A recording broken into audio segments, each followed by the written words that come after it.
Welcome students. আজ যে টপিকটা পড়াবো সেটা হচ্ছে অ্যাডজর্পশন, অধিশোষণ। তো অধিশোষণ ব্যাপারটা কি সেটা প্রথম বলি, যেটা মাইক্রো লেভেলে শোষণের সঙ্গে একটা ডিফারেন্স আছে।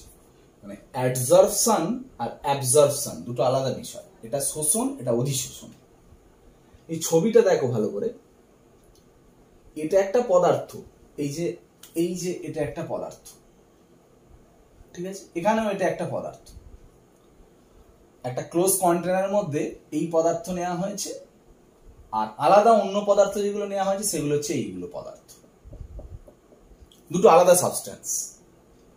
এখন দুটো কন্টেনারের মধ্যে দুরকম ঘটনা ঘটেছে। দেখো এখানে যে বাইরে যে এই ছোট ছোট এলিমেন্টস গুলো রয়েছে, সাবস্টেন্স গুলো, সেগুলো দেখো এই যে পদার্থ, এই যে সাবস্টেন্সটার জাস্ট সারফেসে অর্থাৎ পৃষ্ঠতলে দেখো সঞ্চিত হয়েছে, ডিপোজিট হয়েছে। আর এখানটা যেটা হয়েছে দেখো এলিমেন্টস গুলো শুধু সারফেস নয়, সারফেস থেকে ভিতরের দিকে ঢুকে একদম পুরো অ্যাজ এ হোল, মানে হচ্ছে total bulk of the system, মানে এই সিস্টেমটা টোটাল ভিতরে প্রবেশ করেছে, দেখো অভ্যন্তরে প্রবেশ করেছে। এটাকে বলছি শোষণ, এটাকে বলছি অধিশোষণ। অধিশোষণ মানে কোনো একটা পদার্থ অন্য একটা পদার্থের জাস্ট পৃষ্ঠতলে সঞ্চিত হবে, আর শোষণ মানে হচ্ছে পদার্থ কোনো একটা পদার্থের শুধু পৃষ্ঠতল না, পৃষ্ঠতল ভেদ করে ভিতরের দিকে পুরো as a bulk of the system, পুরো টোটাল সিস্টেমের মধ্যে অভ্যন্তরে প্রবেশ করবে, সেটাকে বলে শোষণ। তো এই অধিশোষণের, এই যে অধিশোষণ অ্যাবজর্পশন, এই অ্যাবজর্পশন কেমিস্ট্রির প্রচুর অ্যাপ্লিকেশন। তার মধ্যে একটা অ্যাপ্লিকেশনের কথা বলি, যেটা হচ্ছে তোমরা ল্যাবে যখন কোনো কাজ করা হয় তখন বিভিন্ন রিয়াকশন হলে যে গ্যাস বেরোয়, পয়জন গ্যাস, সেগুলো যাতে শরীরে না যেতে পারে তার জন্য গ্যাস মাস্ক ইউজ করা হয়। সেই গ্যাস মাস্কের ভিতরে লেয়ারে এই রকম অধিশোষক দেয়া থাকে। অ্যাকচুয়ালি এখানে একটা কথা বলে দিই, এই যে ঘটনাটা এটা বললাম অধিশোষণ, এই অধিশোষণ হওয়ার সময় এই যে পদার্থটা অধিশোষণ করছে তাকে বলে অ্যাডজর্বেন্ট, মানে হচ্ছে অধিশোষক। আর যে পদার্থটার অধিশোষণ হচ্ছে তাকে বলে অধিশোষিত পদার্থ বা অ্যাডজর্বেট। তো এখন ব্যাপার হচ্ছে যে আমরা যে গ্যাস মাস্ক ইউজ করি, গ্যাস মাস্কের জাস্ট চারকোলের একটা লেয়ার থাকে গ্যাস মাস্কের ভিতরে, যে চারকোলটা অ্যাডজর্বেন্ট হিসেবে কাজ করে, মানে অধিশোষক পদার্থ, যে কিনা বিভিন্ন পয়জন গ্যাসকে অ্যাবজর্ব করে নিতে পারে, ফলে আমাদের শরীরে যাবে না। যেমন একটা সিম্পল হচ্ছে কপার, কপারের একটা টুকরো নিয়ে তাতে যদি নাইট্রিক অ্যাসিড দাও, সঙ্গে সঙ্গে নাইট্রিক অক্সাইড গ্যাস বেরোবে। যে নাইট্রিক অক্সাইড গ্যাসটা প্রচুর পয়জন, মানে একদম ব্রাউন কালারের গ্যাস, একটুখানি যদি শরীরে যায় সঙ্গে সঙ্গে চোখট হয়ে মারা যাবে, মানে শ্বাসকষ্ট হয়ে। কিন্তু সেটা যদি গ্যাস মাস্ক থাকে, গ্যাস মাস্কে চারকোল থাকে, সেই চারকোলটা কি করে ওই গ্যাসটাকে অধিশোষণ করে নেয়, অ্যাবজর্ব করে নেয়। করলে কি হবে, ওই অ্যাবজর্ব করে নিলে চারকোলটা গ্যাস মাস্ক ভেদ করে যখন পয়জন গ্যাসটা যাচ্ছে তখন আমাদের শরীরে আসবে না, মানে ক্ষতি হবে না। তো কিরকম ভাবে অ্যাবজর্ব হচ্ছে একটা ভিডিও দিয়ে তোমায় যদি দেখাই, একটা ছোট ভিডিও দেখো, দেখাতে পারছি কিনা সেটা একটু দেখো, দেখলে বুঝতে পারবো যে ব্রাউন কালারের গ্যাস যেটা নাইট্রিক অক্সাইড গ্যাস, সেখানে যেই মানে কপার আর নাইট্রিক অ্যাসিডের রিয়াকশনই করা হয়েছে, নাইট্রিক অক্সাইড গ্যাস বেরোচ্ছে ব্রাউন কালারের গ্যাস, তাতে কিছুটা চারকোল ফেলে দিচ্ছে, দেখো গ্যাসগুলো কিভাবে অ্যাবজর্ব হয়ে যাচ্ছে। সেটা একটা ভিডিও দেখাচ্ছি, দেখো ভিডিওটা দেখো।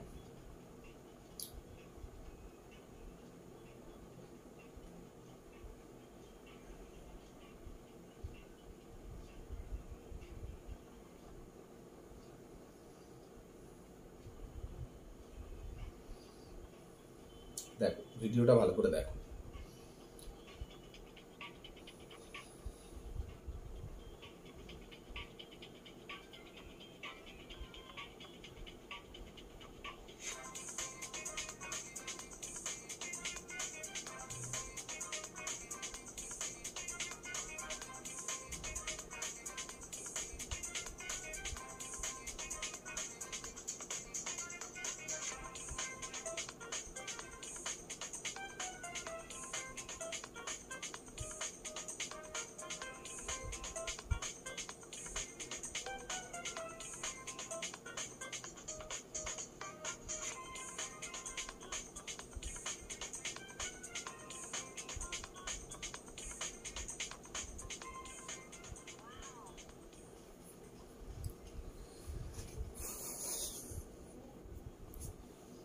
হ্যাঁ, জাস্ট ভিডিওটা দেখলে তো বুঝতে পারলে ব্রাউন কালারের যে গ্যাসটা বেরোচ্ছিল সেটাতে জাস্ট ওই কালো কালারের যে চারকোলটা জাস্ট যখন ফেললো সঙ্গে সঙ্গে অ্যাবজর্পশন হয়ে গেল, মানে গ্যাসটা তখন আর বাইরে চারিদিকে ছড়িয়ে পড়ছে না, পুরো অধিশোষণ হয়ে গেল।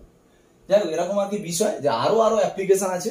ধরো চিনি তৈরির যে কারখানাগুলো হয় না, সেখানে যখন আখের রস থেকে চিনি তৈরি হয় দেখবে কালার কিন্তু একদম মানে অন্য অনেক রঙিন হয়ে যায়, অনেক কালারফুল হয়ে যায়, যেটা চিনির অরিজিনাল কালার তুমি নয় ওটা।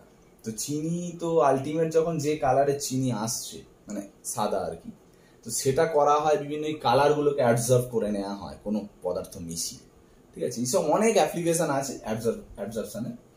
তো যাই হোক, এই অ্যাবজর্পশনের ডেফিনেশনটা বললাম, অধিশোষণ আর শোষণের মধ্যে পার্থক্য বললাম।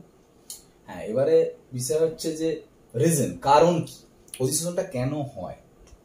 দেখো, অ্যাকচুয়াল আমি যদি কোনো একটা অ্যাবজর্বেন্ট বা অধিশোষক যদি ভাবি, তার মধ্যে যে অণু পরমাণু আয়ন যে থাকে, সে যে এলিমেন্টসই থাকুক না কেন, এটা একটা অধিশোষক পদার্থ।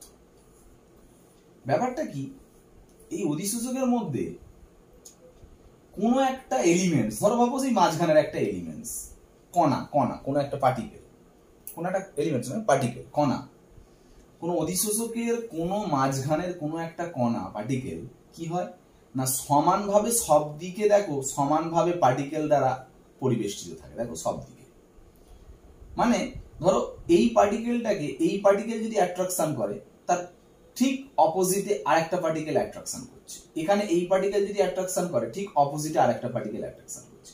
এ যদি অ্যাট্রাকশন করে, অপোজিটে আরেকটা অ্যাট্রাকশন করছে। মানে এমন ভাবে পুরো একদম হোমোজিনিয়াসলি থাকে বিষয়টা, মানে একটা পার্টিকেলস কে অন্য পার্টিকেলস গুলো এমন ভাবে, নেইবারিং অ্যাটমস গুলো এমন ভাবে থাকে যে সমানভাবে অ্যাট্রাকশনটা হয়। এবং যদি নিট লব্ধি বল যদি ভাবো, একদম অ্যাট্রাকশন ফোর্স, সেটা কিন্তু জিরো। ঠিক আছে, কিন্তু যদি সারফেসের কোনো একটা পার্টিকেল ভাবো, যে পার্টিকেল কিন্তু সমানভাবে সব দিকে, তেমন এইখানটায় কোনো পার্টিকেলস নেই, এই দিকটায় কোনো পার্টিকেলস নেই, যা আছে এই দিকে, মানে এখানে এইটা আকর্ষণ করতে পারে, এ আকর্ষণ করতে পারে, এ আকর্ষণ করতে পারে, এটা আকর্ষণ করতে পারে, এটা আকর্ষণ করতে পারে, কিন্তু এখানে তো কোনো নেইবারিং অ্যাটমস নেই, ফলে লব্ধি বল কিন্তু এখানে জিরো হবে না, এখানে কিন্তু অসম বল কাজ করছে। তার মানে এইখানটা এর লব্ধি বল জিরো, মানে এর ফ্রি এনার্জিও অনেকটা কম, মানে গিভস ফ্রি এনার্জি, মুক্ত শক্তির পরিমাণটাও কম। কিন্তু এটা অসম বল কাজ করছে বলে এর মুক্ত শক্তির পরিমাণটা কিন্তু একটু বেশি, গিভস ফ্রি এনার্জির মান কিন্তু বেশি। যে কিনা ওই অসম বল কাজ করছে বলে মুক্ত শক্তির মান কিন্তু বেশি বলে, ও কিন্তু মুক্ত শক্তিটা কমাতে চাইবে, ফ্রি এনার্জি কমাতে চাইবে। সেই কমানোর জন্যই কিন্তু অ্যাকচুয়ালি এইখানে যদি কোনো বাইরে ফরেন পার্টিকেলস থাকে, সেই ফরেন পার্টিকেলস গুলোকে অ্যাবজর্ব করার চেষ্টা করবে। ওই জন্য সারফেসেই অ্যাবজর্বটা হয়, একদম ভিতরে মাঝখানে যে কণাটা থাকে সে সমানভাবে চারিদিকে কণা থাকে বলে সমানভাবে আকর্ষণ ফিল করে বলে লব্ধি বল জিরো হয়, কিন্তু এখানে লব্ধি বল জিরো হয় না বলে সে কিন্তু অ্যাবজর্পশনটা করতে চায়। ঠিক আছে, এটা হচ্ছে অ্যাবজর্পশনের রিজন। নেক্সট টপিক হচ্ছে del H. Del H means হচ্ছে এনথালপি চেঞ্জ। এটা থার্মোডাইনামিক্সে ক্লাস 11-এ তোমরা পড়েছো, যেটা তিনটে টার্ম আছে, আমি একটু করে বলে দিচ্ছি, অনেকে জানা নাও থাকতে পারে। ডেল জি, যেটাকে বলে গিভস ফ্রি এনার্জি চেঞ্জ, মুক্ত শক্তির পরিবর্তন। Del S entropy change, entropy পরিবর্তন। ডেল এইচ এনথালপি চেঞ্জ, এনথালপির পরিবর্তন। প্রত্যেকটার একটা সিগনিফিকেন্স আছে। কি না, ডেল জি যদি নেগেটিভ হয়, কোনো প্রক্রিয়া স্বতঃস্ফূর্ত ধরা হবে। তার মানে ডেল জি পজিটিভ হলে অস্বতঃস্ফূর্ত প্রক্রিয়া। স্বতঃস্ফূর্ত মানে নিশ্চয়ই জানো, নিজে থেকে যে প্রক্রিয়াগুলো ঘটে আপনা আপনি। ডেল এস নেগেটিভ মানে বিশৃঙ্খলতা হ্রাস। কোন সিস্টেমে যদি বিশৃঙ্খলতা হ্রাস পায়, তাকে ডেল এস নেগেটিভ হবে সেই প্রক্রিয়া। আর ডেল এস পজিটিভ মানে বিশৃঙ্খলতা বৃদ্ধি পাওয়া। Del H negative means actually energy কমে যাওয়া, মানে সেটা তাপমোচী প্রক্রিয়া। কারণ এনার্জি কমে যাচ্ছে কি করে, নিশ্চয়ই তাপ রূপে ছেড়ে দিচ্ছে বলে, জন্য তাপের মোচন হবে। মানে তাপমোচী প্রক্রিয়া বা তাপদায়ী প্রক্রিয়া মানে del H negative. Del H positive মানে তাপশোষী বা তাপগ্রাহী প্রক্রিয়া, মানে তাপ শোষণ করবে, এনার্জি বেড়ে যাওয়া আর কি। তো এই বিষয়, তো এখন বিষয় হচ্ছে যে কোনো অধিশোষণ হলে সেখানে ডেল এইচ এর মানটা কি হবে, নেগেটিভ হবে না পজিটিভ হবে, সেটা দেখবো। থার্মোডাইনামিক্সে at constant pressure and temperature একটা ইম্পর্টেন্ট রিলেশন আছে, সেটা হচ্ছে del G equal to del H minus T del S. এটা থার্মোডাইনামিক্স একটা relation at constant pressure and temperature. Okay, এই রিলেশনে আমি দেখবো কোনটার মান কি অধিশোষণ প্রক্রিয়ায়। দেখো যখন কোনো অধিশোষণ হচ্ছে, অধিশোষণ যখন হয়, সে কঠিনের মধ্যে গ্যাসের অধিশোষণ হোক বা অন্য কোনো কিছুর অধিশোষণ হোক, সে তো নিজে থেকে আপনা-আপনি হচ্ছে। এই যে এক্ষুনি গ্যাস মাস্ক একটা ভিডিও দেখালাম যে চারকোলের নাইট্রিক অক্সাইড গুলো অধিশোষণ করছে, ওটা কি আর্টিফিশিয়ালি করা হচ্ছে? ও তো নিজে থেকেই অধিশোষণটা করছে, আপনা-আপনি নিজে থেকে হচ্ছে, মানে স্বতঃস্ফূর্ত প্রক্রিয়া। তোমার যে কোনো অধিশোষণ প্রক্রিয়া স্বতঃস্ফূর্ত, মানে ডেলজিটাকে আমি নেগেটিভ ধরতে পারি।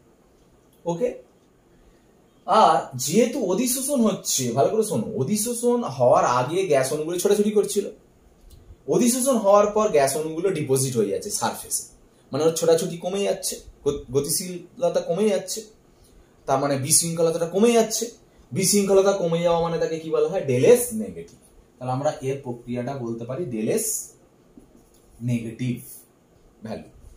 ওকে, তাহলে ডেলজি নেগেটিভ, ডেলএস নেগেটিভ কোথায়? না অধিশোষণ প্রক্রিয়া। এবার কি না, এই দুটো ভ্যালু ভালো করে বোঝার চেষ্টা করো। ডেলজিটা নেগেটিভ, এটার মান নেগেটিভ, এবার ইকুয়াল হয়ে আছে এটা। এবার ডেলএসটা নেগেটিভ, এবার এখানে নেগেটিভ আছে, তাহলে নেগেটিভ এটা আর এটা নেগেটিভ, এই নেগেটিভ নেগেটিভ পজিটিভ, অথচ ডেলজি নেগেটিভ। কি করে সম্ভব? অথচ ইকুয়াল হয়ে আছে। এটা নেগেটিভ তখনই হবে, এটা ইকুয়াল হয়ে, এটার সঙ্গে এটা তো বিয়োগ হয়ে মাইনাস হয়ে আছে। এবার এটা নেগেটিভ নেগেটিভ পজিটিভ হয়ে যাচ্ছে, তাহলে ডেল এইচ এর মানটা অবশ্যই নেগেটিভ হতে হবে, না হলে ডেল জি নেগেটিভ হবে কি করে?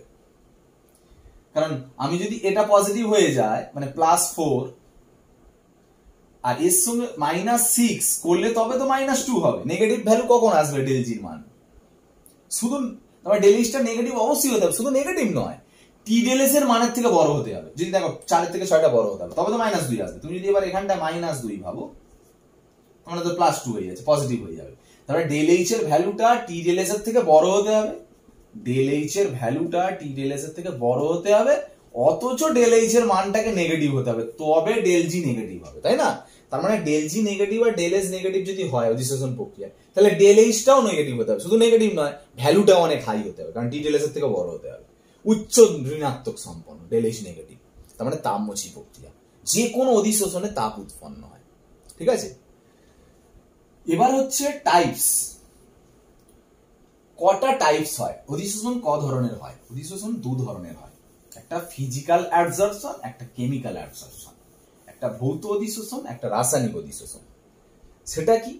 অ্যাকচুয়াল এই যে অ্যাবজর্পশন হয়েছে, দেখো সারফেসে অণুগুলো মানে পার্টিকেলস গুলো অ্যাবজর্পশন হয়েছে, যদি জাস্ট ভ্যান ডার ওয়ালস আকর্ষণ বলের জন্য যদি অ্যাবজর্পশন হয়, তখন তাকে বলো ফিজিক্যাল অ্যাবজর্পশন।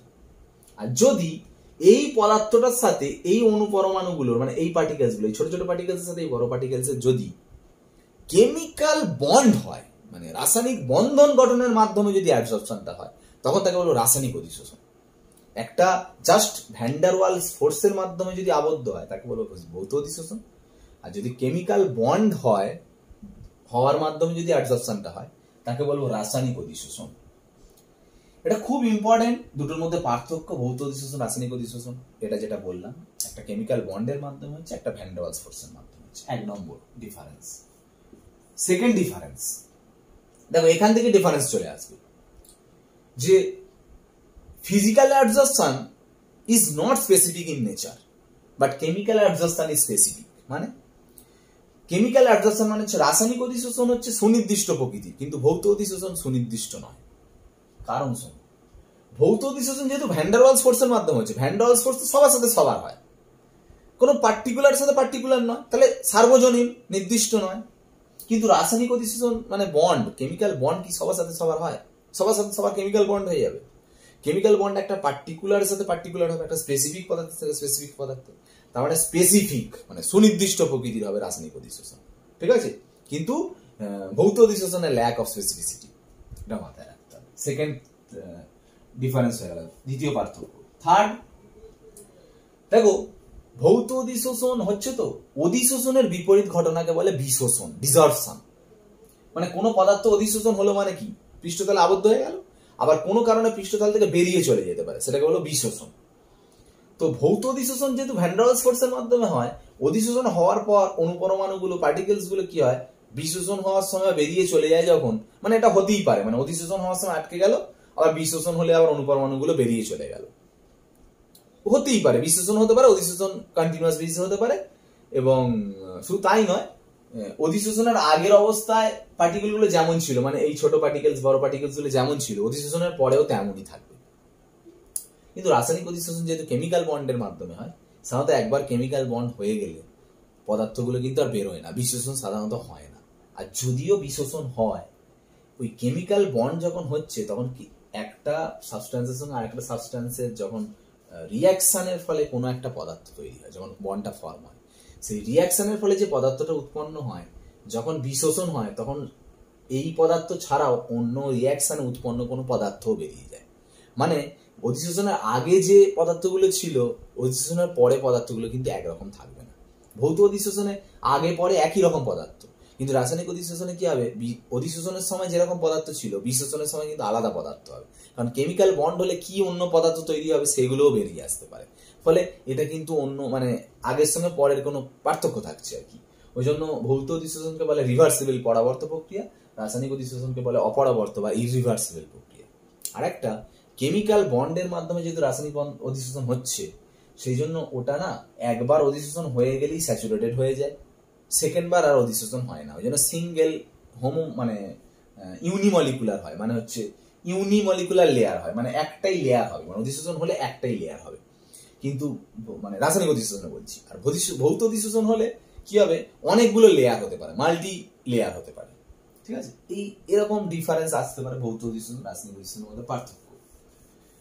এর পরের টপিক হচ্ছে ফ্যাক্টরস।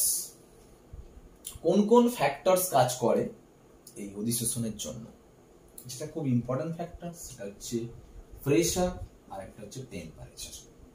দেখো সেটা নিয়ে আমি একটু বলবো। ফার্স্ট আসছি টেম্পারেচার। টেম্পারেচার কিভাবে ডিপেন্ড করে। এখন বিষয় হচ্ছে যে আমি একটা অধিশোষণ প্রক্রিয়াকে আমি লিখছি, ভালো করে শোনো। কোনো একটা সলিড, যেটাকে আমরা ভাবছি অ্যাডসরব্যান্ট, অধিশোষক, যে কিনা কি অধিশোষণ করছে না, কোনো একটা গ্যাস অধিশোষণ করছে, অ্যাডসরবেট করে কি তৈরি করছে, solid dot dot dot dot dot dot gas. এটার মানে হচ্ছে সলিডের পৃষ্ঠতলে গ্যাস অধিশোষণ হয়ে গেছে, মানে এদিকে অধিশোষণ হচ্ছে। এবার অধিশোষণ হতে হতে যদি আবার কিছু গ্যাস বেরিয়ে গিয়ে বিশোষণ হয়, মানে এদিকেও বিক্রিয়া যেতে পারে, মানে দুটোই, এটা অধিশোষণ বলছে, এটা বিশোষণ বলছে। যদি কোনো ক্ষেত্রে দেখা যায় সাম্যাবস্থা, ইকুইলিব্রিয়াম স্টেটে আছে, মানে অধিশোষণ হচ্ছে বিশোষণ হচ্ছে, মানে সলিডের মধ্যে গ্যাস পৃষ্ঠতলে আবদ্ধ হয়ে যাচ্ছে, আবার গ্যাসগুলো বেরিয়ে আলাদা হয়ে যাচ্ছে, দু রকমই ধরো হচ্ছে, একটা ইকুইলিব্রিয়াম কন্ডিশনে আছে। মনে রাখবে এদিকে হচ্ছে অধিশোষণ, এদিকে বিশোষণ। অধিশোষণ মানে তুমি শিখে গেছো তাপমোচী প্রক্রিয়া, এক্ষুনি বললাম। তাহলে এদিকে হলে তাপের মোচন হচ্ছে, তাপমোচী প্রক্রিয়া। এইদিকে যদি বিক্রিয়াটা হয় তখন সেটা তাপমোচী, তাপে উৎপন্ন হচ্ছে। আর বিক্রিয়া যদি এই দিকে যায় তখন সেটা হচ্ছে তাপশোষী। অ্যাকর্ডিং টু লা চ্যাটেলিয়ার প্রিন্সিপাল, ক্লাস 11 এর ভেরি ভেরি ইম্পর্টেন্ট রিলেশন ছিল, সূত্র ছিল, কোন সিস্টেমের যদি তুমি টেম্পারেচার কমাও, সেই সিস্টেম চাইবে ওই টেম্পারেচার কমানোর প্রভাবটাকে প্রশমিত করতে। সে তখন কোন দিকে যেতে চাইবে, কোন দিকে গেলে তাপ উৎপন্ন হচ্ছে সেদিকে যেতে চাইবে, টেম্পারেচার কমানোর প্রভাবটা প্রশমিত করার জন্য। যদি কোনো সিস্টেমের টেম্পারেচার তুমি বাড়িয়ে দাও, সে টেম্পারেচার বাড়ানোর প্রভাবটাকে প্রশমিত করতে চাইবে, তখন বিক্রিয়াটা কোন দিকে যেতে চাইবে, সেই দিকে যেতে চাইবে যেদিকে গেলে তাপের শোষণ হয়। সেই একইভাবে যদি আমি সিস্টেম মানে অধিশোষণ বিশোষণ হচ্ছে না একটা সিস্টেমের মধ্যে, আমি যে টেম্পারেচারটা কমিয়ে দিয়েছি, টেম্পারেচার কমিয়ে দিলে কি চাইবে সিস্টেম, কোন দিকে তাপ উৎপন্ন হচ্ছে সেদিকে যেতে চাইবে, কারণ প্রভাবটা প্রশমিত করতে হবে। টেম্পারেচার কমিয়ে দিয়েছে মানে টেম্পারেচার বাড়াতে চাইবে, মানে যেদিকে তাপ উৎপন্ন হচ্ছে সেদিকে গেলেই তো তাপটা বেশি, মানে উষ্ণতাটা বেশি, সেদিকে যেতে চাইবে। কোন দিকে তাপ উৎপন্ন হচ্ছে, এই দিক না এই দিক, নিশ্চয়ই এদিকে, কারণ এটা তাপমোচী প্রক্রিয়া এদিকে হচ্ছে। তখন এই যে দুটো বিক্রিয়া সমাহারে হচ্ছিল, সাম্যাবস্থা ছিল, আর সমাহারে থাকবে না তখন যদি টেম্পারেচার কমিয়ে দাও, কারণ সে কোন দিকে যেতে চাইবে, যেদিকে গেলে তাপ উৎপন্ন হয়, মানে কোন দিকে যেতে চাইবে, ডান দিকে যেতে চাইবে, মানে তখন অধিশোষণের মাত্রাটা বাড়বে। ঠিক আছে, তার মানে অধিশোষণ মাত্রা, অধিশোষণ টেম্পারেচারের সাথে ডিরেক্টলি প্রপোর্শনাল, সমানুপাতিক সম্পর্ক। তবে মনে রাখো এটা ভৌত অধিশোষণের জন্য প্রযোজ্য। রাসায়নিক অধিশোষণের ক্ষেত্রে কেন প্রযোজ্য নয়, কারণ রাসায়নিক অধিশোষণ যেহেতু কেমিক্যাল বন্ড ফরমেশন হয়, সেখানে কিন্তু অ্যাক্টিভেশন এনার্জি লাগে, তার জন্য টেম্পারেচার লাগে রিয়াকশন হতে গেলে। সেই জন্য সেটা কিন্তু আলাদা। সরি, একটু ভুল বললাম, জাস্ট ভৌত অধিশোষণে কি বললাম, টেম্পারেচার কম হলে কোন দিকে যেতে চায়, যেদিকে গেলে তাপ উৎপন্ন হয়, মানে ডান দিকে যাচ্ছে, মানে অধিশোষণ মাত্রা বাড়ে। তার মানে টেম্পারেচারের সাথে ফিজিক্যাল অ্যাবজর্পশন মানে অধিশোষণ প্রক্রিয়াটা ইনভার্সলি প্রপোর্শনাল ডিরেকশন, মানে ব্যস্তানুপাতিক সম্পর্ক হলো। কারণ উষ্ণতা তুমি কমাচ্ছ বলে অধিশোষণ ভালো হচ্ছে, উষ্ণতা বাড়ালে অধিশোষণ খারাপ হবে, যদি সেটা বললাম ভৌত অধিশোষণের জন্য। আর রাসায়নিক অধিশোষণের জন্য কি বললাম, রাসায়নিক মানে এই যে টপিকটা বোঝালাম, এটা কি বললাম, যে উষ্ণতা কমালে কোন দিকে যেতে চাইবে, যেদিকে গেলে তাপ উৎপন্ন হয়, মানে এইদিকে যেতে চাইছে। তার মানে এদিকে মানে কি অধিশোষণ, এদিকে মানে কি বিশোষণ। তার অধিশোষণের মাত্রা বাড়ছে, তার টেম্পারেচার কমালে অধিশোষণের মাত্রা বাড়ে, তার মানে ইনভার্স ব্যস্তানুপাতিক সম্পর্ক হচ্ছে। আর রাসায়নিক অধিশোষণে যেহেতু কেমিক্যাল বন্ড হয়, কেমিক্যাল বন্ড ফর্মেশন হলে কি হয়, অ্যাক্টিভেশন এনার্জি লাগে, তার জন্য টেম্পারেচার বাড়ালে কিন্তু অধিশোষণ ভালো হয়, ওটা সমানুপাতিক সম্পর্ক, মানে ডিরেক্টলি প্রপোর্শনাল সম্পর্ক। ওই জন্য ভৌত অধিশোষণের জন্য, এটা যদি ভৌত অধিশোষণ হয় রিলেশন, তাহলে ব্যস্তানুপাতিক সম্পর্ক মানে এরকম গ্রাফ হবে। আর রাসায়নিক অধিশোষণ যদি হয় তখন গ্রাফটা হবে এই রকম। তবে একটা কথা বলি, দেখো এটা ব্যস্তানুপাতিক সম্পর্ক বুঝতে পারছো, কারণ দেখো ভৌত অধিশোষণের সঙ্গে এটা কি x/m বনাম টেম্পারেচার, মানে টেম্পারেচারের সাথে x/m মানে অধিশোষণ মাত্রা বলছি। দেখো টেম্পারেচার যখন এটা, অধিশোষণ মাত্রা এটা, টেম্পারেচার আর একটু বাড়াচ্ছ, অধিশোষণ মাত্রা দেখো কমে গেল, টেম্পারেচার আরো বাড়ালে অধিশোষণ মাত্রা কমে গেল, টেম্পারেচার আরো বাড়ালে অধিশোষণ মাত্রা কমে গেল, মানে ব্যস্তানুপাতিক সম্পর্ক ভৌত অধিশোষণ। আর রাসায়নিক অধিশোষণে কি হয়, টেম্পারেচার বাড়ালে মানে রাসায়নিক অধিশোষণের মাত্রাও বাড়ে, তবে একটা পয়েন্টের পরে কিন্তু আবার কমতে থাকবে। কেন এটা হয়, আবার একটা পয়েন্টের পরে কেন কমে, খুব টেম্পারেচার বাড়ালে তখন কিন্তু এই পার্টিকেলস গুলো আর ওর পৃষ্ঠতলে থাকবে না, তখন কাইনেটিক এনার্জি বেড়ে যাবে বলে ওরা কিন্তু বেরিয়ে যায়, বিশোষণ হয় তখন বেশি। ওই জন্য একটা টাইমের পর কিন্তু আবার কমতে থাকে, এটা রাসায়নিক অধিশোষণ, x/m বনাম টেম্পারেচার। অবশ্যই যখন টেম্পারেচারের সাথে রিলেশন করবে তখন প্রেসারটা কনস্ট্যান্ট রাখবে, ঠিক আছে, কনস্ট্যান্ট প্রেসার বলে আইসোবার গ্রাফ বলে, আইসোবার গ্রাফ। আর একটা ব্যাপার, x/m মানে অধিশোষণ মাত্রা, এটা ডেফিনেশন কি, এক্সটেন্ট অফ অ্যাবজর্পশন, অধিশোষণ মাত্রা। x হচ্ছে অ্যামাউন্ট অফ অ্যাবজর্বেট, m হচ্ছে অ্যামাউন্ট অফ অ্যাবজর্বেন্ট, মানে অধিশোষক পদার্থের পরিমাণ হচ্ছে m, আর x হচ্ছে অধিশোষিত পদার্থের পরিমাণ হচ্ছে x, যেটার অনুপাতকে বলা হয় অ্যাবজর্পশন মাত্রা, মানে এক্সটেন্ট অফ অ্যাবজর্পশন, অধিশোষণ মাত্রা, ঠিক আছে। বা অন্যভাবে ডেফিনেশন দেওয়া হয়, এমটাকে যদি 1 ধরো তখন এক্সটাই অধিশোষণ মাত্রা, মানে per unit mass of absorbent বা অ্যামাউন্ট অফ অ্যাবজর্বেট, তাকে বলা হয় অধিশোষণ মাত্রা, ঠিক আছে। এটা হচ্ছে টেম্পারেচারের সাথে রিলেশন। এবার যেটা বলছি প্রেসারের সাথে রিলেশন, চাপের সাথে রিলেশন। চাপের সাথে কি রিলেশন, দেখ সেই লাচাটেলিয়ার প্রিন্সিপাল যা, চাপ বাড়ালে সিস্টেম ওই চাপটা প্রশমিত করবে কিভাবে, কোন দিকে গেলে চাপ প্রশমিত হবে, যেদিকে গেলে অনুসংখ্যা কম না যেদিকে গেলে অনুসংখ্যা বেশি। স্বাভাবিক, যেদিকে গেলে অনুসংখ্যা কম সেদিকে তো চাপ তবে তো প্রশমিত হবে, অনুসংখ্যা যেদিকে বেশি সেদিকে গেলে তো আরো বেশি চাপ প্রযুক্ত হবে। তার মানে কোনো সিস্টেমের চাপ বাড়ালে সিস্টেম কোন দিকে যেতে চাইবে, যেদিকে গেলে অনুসংখ্যা কম। দেখো যেটা বলছিলাম, solid plus gas, solid dot dot dot gas, বলো তো দেখি এটা ইকুইলিব্রিয়াম আছে, কোন দিকে অনুসংখ্যা কম, মনে হবে এদিকেও সলিড গ্যাস এদিকেও সলিড গ্যাস। আমি গ্যাসীয় অনুসংখ্যার কথা বলছি, ভালো করে ভাবো, এখানেও গ্যাস মলিকিউলস এখানেও গ্যাস মলিকিউলস, কিন্তু এখানে গ্যাস মলিকিউলস গুলো সলিডের সঙ্গে আলাদা অবস্থায় আছে, এখানে গ্যাসগুলো সলিডের সারফেসে পুরো আবদ্ধ হয়ে গেছে, মানে ডিপোজিট হয়ে গেছে, মানে গ্যাসীয় দশায় অনুসংখ্যা এদিকে কম ধরবো, এদিকে অনুসংখ্যা কম, গ্যাসীয় দশায় অনুসংখ্যা কম, এই কথাটা বলবো, অনুসংখ্যা কম গ্যাসীয় দশায়। তার মানে আমরা কি জানি, চাপ বাড়ালে কোন দিকে যায়, যেদিকে অনুসংখ্যা কমে, তার মানে চাপ বাড়ালে এই দিক যাবে, মানে অধিশোষণ মাত্রা ভালো হবে, তার মানে অধিশোষণের সঙ্গে চাপের সম্পর্ক সমানুপাতিক সম্পর্ক, ঠিক আছে। ওই জন্য সম্পর্কটাকে এইভাবে দেওয়া হয়, x/m ভার্সেস p রিলেশন, অধিশোষণ মাত্রার সঙ্গে চাপের সম্পর্ক, যখন টেম্পারেচারটা অবশ্য কনস্ট্যান্ট, ঠিক আছে। এই হচ্ছে ফ্যাক্টরস। আর একটা বিষয় যেটা এই অধিশোষণ মাত্রার সঙ্গে